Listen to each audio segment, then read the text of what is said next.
విశ్వదుర్గేశ్వరిపేటలో అమ్మవారు శ్రీ దేవి శరణవరాత్రి మహోత్సవాల భాగంగా మరి ఈరోజు అమ్మవారి శాకంబరి దేవి అవతారం మరి ఈ కార్యక్రమానికి పెద్దలు ఏతుగోట తాతాజీ గారు ఈ కార్యక్రమం వచ్చినందుకు ఆయనకు అలాగే రమణ గారికి రామగాని సత్యనారాయణ గారికి మన రమణ గారికి అలాగే వచ్చిన పెద్దలందరికీ కూడా పేరు పేరున ధన్యవాదాలు తెలియజేస్తూ ఆ విశ్వదుర్గేశ్వరి మాత ఆశీస్సులతో ఈరోజు 7వ రోజు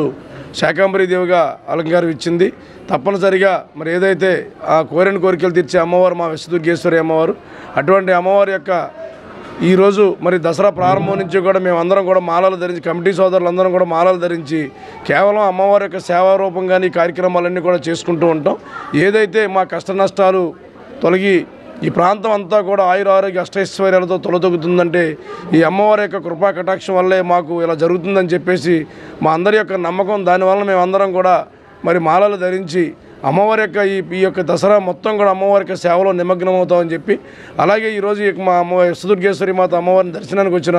తాతాజీ గారికి వాళ్ళ మిత్రబృందం అందరికీ కూడా ఆ విశ్వదుర్గేశ్వరి మాత ఆశీస్సులు ఎల్లవేళలా ఉండి అందరూ ఆయురారోగ్య అష్టైశ్వర్యాలతో తొలతోగాలని చెప్పి మనస్ఫూర్తిగా కోరుకుంటూ ఉన్నాం.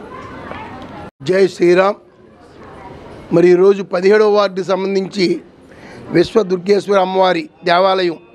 మరి నవరాత్రి సందర్భంగా మమ్మల్ని కూడా ఆహ్వానించడం, ఈ కమిటీ వారు దీని చైర్మన్ అయిన గొర్రెల శ్రీధర్ గారి ఆధ్వర్యంలో మరి పెద్ద ఎత్తున ఇక్కడ నిత్యం దీప నైవేద్యాలతో మరి హోమాలు యజ్ఞాలు మరి వ్రతాలు మరి కుంకుమ పూజలతో పెద్ద ఎత్తున పూజలు నిత్యం జరుగుతాయి. ఇవాళ 7వ రోజు ఇవాళ శాకంబరి దేవిగా అలంకరించి మరి అదే కాకుండా ఇక్కడ అన్నదానం కూడా మరి వేలాది మందికి అన్నదానం ఈ వార్డులో మరి శ్రీధర్ గారు పెట్టి అన్నదానం చూస్తే ఈ చుట్టుపక్కల వార్డులు ఎవరు కూడా పెట్టలేనంత ఎత్తున పెద్ద ఎత్తున ఇక్కడ అన్నదాన కార్యక్రమం జరుగుద్ది. మరి 32 సంవత్సరాలు ఇది 32వ వార్షికోత్సవం అంటే మరి ఎంత భక్తి శ్రద్ధలతో ఒక కమిట్మెంట్తో ఇక్కడ కమిటీ సభ్యులందరూ కూడా ఈయన మిత్ర బృందం కానీ కమిటీ సభ్యులు ఈ వార్డు ప్రజలందరూ కూడా ఒకే మాట మీద ఉండి, ఎందుకంటే యాక్చువల్గా ఇది నేను మున్సిపల్ చైర్మన్గా ఉండగా నేను నుంచున్న ఏరియంతా కూడా చెరువు. మరి అప్పుడు కౌన్సిలర్గా మొట్టమొదటిసారి ఈయన ఎలక్ట్ అయినప్పుడు దీన్ని ఆ తండ్రి గారు ఆయనకి ఇచ్చిన ధైర్యంతో దీన్ని ఏమైనా సరే గుడి కట్టాలి ఇక్కడ అని ఆ మున్సిపాలిటీలో మేము తీర్మానం ఇవ్వటం వల్ల ఇక్కడ గుడి కట్టి మరి ఈయన సొంతంగా కష్టపడి, ఎందుకంటే బాగా నిష్ఠతో ఉండి ఈయన భార్య కూడా ఈ గుడి యొక్క ప్రతి పూజా కార్యక్రమంలో మన దైవ అనుభవంతో ఆయన పెద్ద ఎత్తున ఈ భక్తి శ్రద్ధలతో ఈ పూజా కార్యక్రమం చేస్తూ ఎదురుకొస్తూ వాళ్ళ గుడి దినదన పరుగుతాయి. ఈ వార్డులో కాదు, ఈ పట్టణంలోనే ఒక పెద్ద విశ్వదుర్గేశ్వరి అమ్మవారి గుడి కింద అవడం చాలా అదృష్టం. ఏమైనా ఈ కమిటీ మెంబర్లు అందరూ నేను ఉదయపూర్వక అభినందనలు తెలియజేస్తూ శవనవరాత్రుల సందర్భంగా దేవి నవరాత్రులకి మరి ఎంతో ఘనంగా చేస్తున్న ఈ కమిటీ వారికి ఆ అమ్మవారి కరుణా కటాక్షాలు ఉండాలని,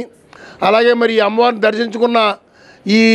నవరాత్రులు అన్ని రోజులు దర్శించిన భక్తులందరికీ కూడా ఆవిడ కరుణా కటాక్షాలు ఆయురారోగ్యాలు అష్టాశలు ధనధాన్యాలు ఇవ్వాలని, మరి ఈ వార్డు అభివృద్ధిలో కూడా మరి శ్రీధర్ గారు అనుకున్న ఆయన అయ్యే విధంగా మరి అటు ప్రభుత్వంలో కానీ ఇటు పార్టీలో కానీ ఆయనకున్న పలుకుబడితో అన్ని పనులు అభివృద్ధి పనులను చేయించుకునే స్వామత ఆయనకు ఉంది. ఆయన అనుకున్న తలుచుకున్న విజయాలు సాధించే విధంగా, అలాగే మరి ఇంకా మంచి ఉన్నత పదవుల్లో ఆయన రాజకీయంగా ఎదగాలని కోరుకుంటూ